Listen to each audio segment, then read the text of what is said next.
So introducing you to the boss of the family. This is Spencer. This is our morning routine. We're out here along 7 Mile Beach for a walk. Aren't we, Spencer? Yes. Loves his morning walk. So thanks as always for tuning in. I think that the mere fact that you're watching this probably means that we already have a lot more in common with each other than you perhaps realize. And the reason I say that is because I remembered when I first joined the SFM community. Really what brought me to there was that I was looking for change in my life. There were certain things in my life that I wasn't happy with.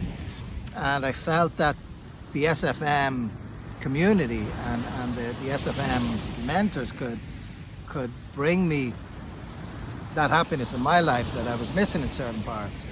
And I certainly realized very quickly after joining the SFM community, and it is a community. If you think of pretty much any country around the world, there's a very good chance that there's going to be somebody from that country within the SFM community. It's global. You know, there are hundreds, thousands of members in this community.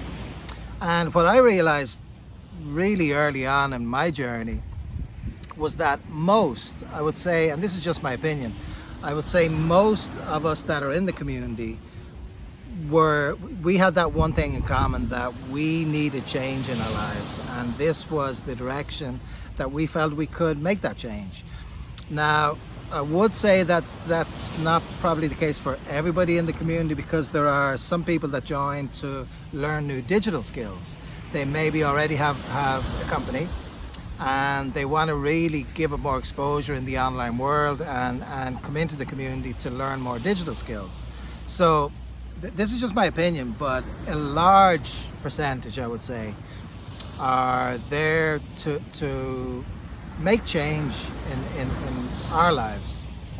And that was certainly the case for me. I'm going to talk about some pain points that brought me to that journey.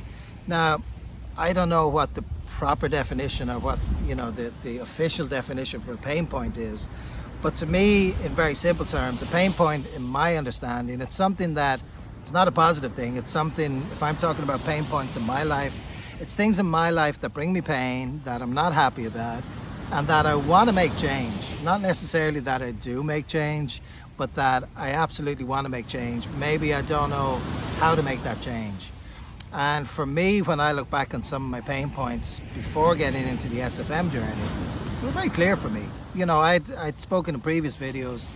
I had, you know, had this incredible 20-year career that I was so passionate about until the day that I left it, to be quite honest. Even though I knew if I did it for too much longer, just by virtue of the demands of the work, I could have seen myself 2 years later being a workaholic. Not by choice, but because the demands of the position I was in dictated that. You know, the more I grew in the company, the more responsibility I had. And that meant I was never away from, you know, the work phone or the meetings or the calls, even when I was on vacation. So I could absolutely see the future and that I was going to burn out. Now, I was traveling the year that I left in 2014. I had flown 78 times, and I'm not talking, you know, Miami to Mexico flights. I'm talking Australia to Miami. I'm talking Miami to Barcelona, long haul flights. And so I was totally, I could see, I hadn't burned out, but I knew if I did it for too much longer, I was going to burn out. So that and other reasons are the reason that I left that. To me, the payback was there because I used to do it for 4 months on, and then I'd have 2 months vacation. But as I say, over time, those vacations started to get interfered with more and more through the demands of work.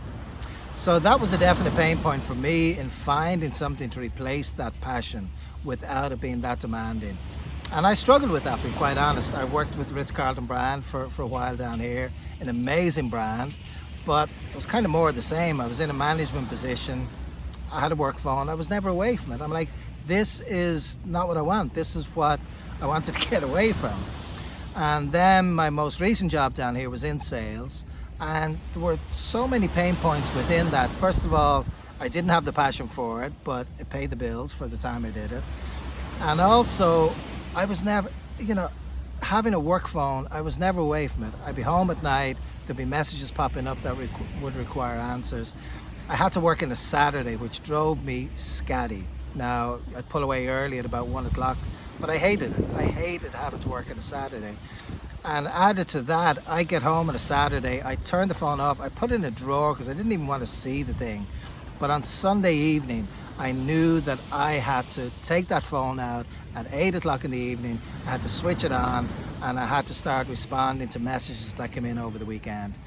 And I hated that. It meant that 7 days a week, I was connected with my job. Now, officially, I was off on Sunday, but I wasn't off. And I would notice the change in me when it would come to late afternoon, early evening on a Sunday. We would be having so much fun the weekend, you know, doing what we were doing. And I'd see myself coming up to 5, 6 in the evening. I'd get a bit subdued. I wouldn't be as jokey or laughy.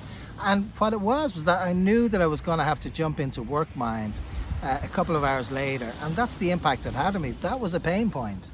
And I hated that. I absolutely hated that. So, you know, these are some of the things and more. You know, these are some of the things. And, you know, interestingly, I haven't mentioned financial. We all need to make money. We all need to earn a living. But for me, that's never been the primary motivator. Never been. For me, the primary motivator is how my work makes me feel. And the salary or my earnings, that's a byproduct of what I do to make a living.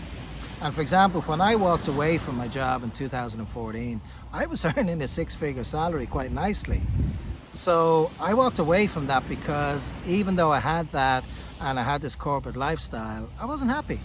It was too much. The balance was completely out of whack, and it was taking away more and more of my freedom and my time to do the things that I love to do, and to travel and to be with friends, to be with family, and be totally switched off from work. So I left. That was not enough to keep me in there. So, you know, maybe this is giving you something to think about. What I'd love to talk about is what your pain points are. Let's talk about that and what we can do together, what I can do to help you make those changes in your life. And to me, we have two choices with this. I don't think there's anybody goes through their life without any pain points. If there are, I don't think I've met them. Certainly not in my circle of family and friends. That's the key to me, is do you live with those pain points possibly for the rest of your life? Or do you get to a point and say, you know what, I've had enough of this. I want change in my life. And making that brave and bold decision to make that change in your life. That's so powerful. It's so powerful. And I know, because of the journey that I've been on, I know that absolutely I can help you with your pain points, and in putting things in place to create a brighter and a happier future for you. And I'm committed to that. I'm passionate about that. Oddly enough, I've found new passions, and that's one of them. So let's have a conversation about it and talk about your pain points. So I hope this has given you some things to think about, and I look forward to connecting with you very soon. As always, thanks for tuning in, and please take care and be gentle on yourselves. Thanks so much.